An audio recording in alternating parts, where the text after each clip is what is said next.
ಲೋಕಸಮರ ಎದುರಿಸಲು ಕಾಂಗ್ರೆಸ್ ಪಡೆ ಸಕಲ ತಯಾರಿಯನ್ನ ಮಾಡಿಕೊಳ್ಳುತ್ತಾ ಇದೆ. ಕಾಂಗ್ರೆಸ್ನಿಂದ ಲೋಕಸಭಾ ಕ್ಷೇತ್ರವಾರು ಸಂಯೋಜಕರ ನೇಮಕ ಆಗಿದೆ, ವೀಕ್ಷಕರ ನೇಮಕ ಆಗಿದೆ.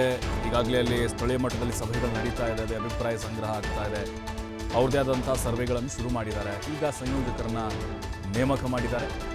ಎಲ್ಲ ರಾಜ್ಯಗಳಲ್ಲೂ ಕೂಡ, ಕೇವಲ ಕರ್ನಾಟಕ ಅಷ್ಟೇ ಅಲ್ಲ, ಎಲ್ಲ ರಾಜ್ಯಗಳಿಗೂ ಸಂಯೋಜಕರನ್ನ ಹೈಕಮಾಂಡ್ ನೇಮಿಸಿದೆ. ಈಗ ಕರ್ನಾಟಕದಲ್ಲೂ ಕೂಡ ಕ್ಷೇತ್ರವಾರು ಸಂಯೋಜಕರ ನೇಮಕ ಆಗಿದೆ.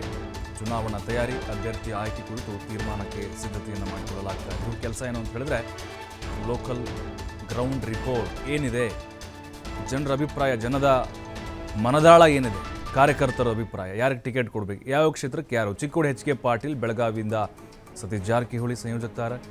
Bagalkot R B Timmapur, Vijayapura M B Patil. ನೋಡಿ, ಉಸ್ತುವಾರಿ ಸಚಿವರಿಗೆ ಬಹುತೇಕವಾಗಿ ಇದನ್ನು ಹೊಣೆ ಕೊಟ್ಟಿದ್ದಾರೆ. ಕಲಬುರಗಿ ಪ್ರಿಯಾಂಕ್ ಖರ್ಗೆ, ರಾಯಚೂರು ಎನ್ ಎಸ್ ಬೋಸರಾಜು, ಬೀದರ್ ಈಶ್ವರ್ ಖಂಡ್ರೆ, ಕೊಪ್ಪಳ ಶಿವರಾಜ್ ತಂಗಡಿಗೆ, ಅಂದರೆ ಅವರವರ ಕ್ಷೇತ್ರದ ಉಸ್ತುವಾರಿ, ಅಂದರೆ ಅವರವ್ರ ಜಿಲ್ಲಾ ಉಸ್ತುವಾರಿ ಅವರಿಗೆ ಕೊಟ್ಟಿದ್ದಾರೆ ಅಂತ ಗೊತ್ತಾಗ್ತದೆ. Ballari Nagendra, Haveri Shivananda Patil, Tumakuru doctor G Parameshwar, Dharwad Santosh Lad, Uttara Kannada Mankal Vaidya, Davanagere S S Mallikarjun, Shivamogga Madhu Bangarappa, Udupi Chikkamagaluru K J George, ಜೊತೆಗೆ Hassan K N Rajanna, Dakshina Kannada Dinesh Gundu Rao, Chitradurga D Sudhakar, Mandya Chaluvarayaswamy. ಅಂದರೆ ಆಯಾ ಜಿಲ್ಲಾ ಉಸ್ತುವಾರಿ ಸಚಿವರಿಗೆ ಬಹುತೇಕವಾಗಿ ಹೇಗೆ ಜವಾಬ್ದಾರಿ ಕೊಟ್ಟಿದ್ದಾರೆ.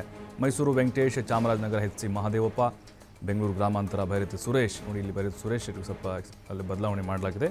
ಇನ್ನು ಬೆಂಗಳೂರು ಕೇಂದ್ರ ಜಮೀರ್ ಅಹಮದ್, ಬೆಂಗಳೂರು ಉತ್ತರ ಕೃಷ್ಣ ಬೈರೇಗೌಡ, ಬೆಂಗಳೂರು ದಕ್ಷಿಣ Ramalinga Reddy, Chikkaballapur K H Muniyappa, Kolar M C Sudhakar. ನೋಡಿ, ಪ್ರತಿಯೊಂದು ಜಿಲ್ಲೆಗೂ ಕೂಡ ಸಂಯೋಜಕರನ್ನು ನೇಮಕ ಮಾಡಲಾಗಿದೆ. ಈ ಸಂಯೋಜಕರು ಮೊದಲು KPCCಗೆ ಒಂದು ವರದಿನ ಕೊಡ್ತಾರೆ, ಅದರಿಂದ ಮತ್ತೆ ಹೈಕಮಾಂಡ್ಗೆ ಅದೆಲ್ಲವೂ ಕೂಡ ರವಾನೆ ಆಗುತ್ತೆ. ಯಾರಿಗೆ ಟಿಕೆಟ್ ಕೊಡಬೇಕು ಅನ್ನೋದಿಲ್ಲಿ, ಅಭ್ಯರ್ಥಿಗಳ ಆಯ್ಕೆ ಮಾನದಂಡಗಳು ಹೇಗಿರಬೇಕು, ಯಾರಿಗೆ ಕೊಟ್ಟರೆ ಸೂಕ್ತ ಅಂಥೇಳಿ. ಬಟ್ ಈಗೇನೋ ಸಂಯೋಜಕರಿದ್ದಾರೆ, ಸಚಿವರಿದ್ದಾರಲ್ವಾ, ಇದರಲ್ಲೇ ಒಂದು 4-5 ಜನ ಸ್ಪರ್ಧೆ ಮಾಡ್ಬೋದು ಅನ್ನೋ ಟಾಕಿದೆ. ಬಟ್ ಅವರು ಅದನ್ನೆಲ್ಲ ಗೆಳೆದಿದ್ದಾರೆ, ನಾವು ನಿಲ್ಲಲ್ಲ, ನಾವು ಸಚಿವರಾಗೆ ಮುಂದುವರಿತೀವಿ ಅಂಥೇಳಿ. ಬಟ್ ಈಗ ಗೆಲ್ಲಬಹುದಾದಂತಹ ಅಭ್ಯರ್ಥಿಗಳು, ಆ ಒಂದು ಹುಡುಕಾಟದಲ್ಲಿ ಕಾಂಗ್ರೆಸ್ ಕೂಡ ನಿರತವಾಗಿದೆ.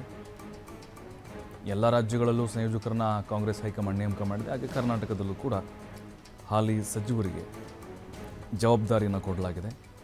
ಇವರು ವೀಕ್ಷಕರಾಗೂ ಕೂಡ ಕೆಲಸವನ್ನು ಮಾಡ್ತಾ ಇದ್ದಾರೆ.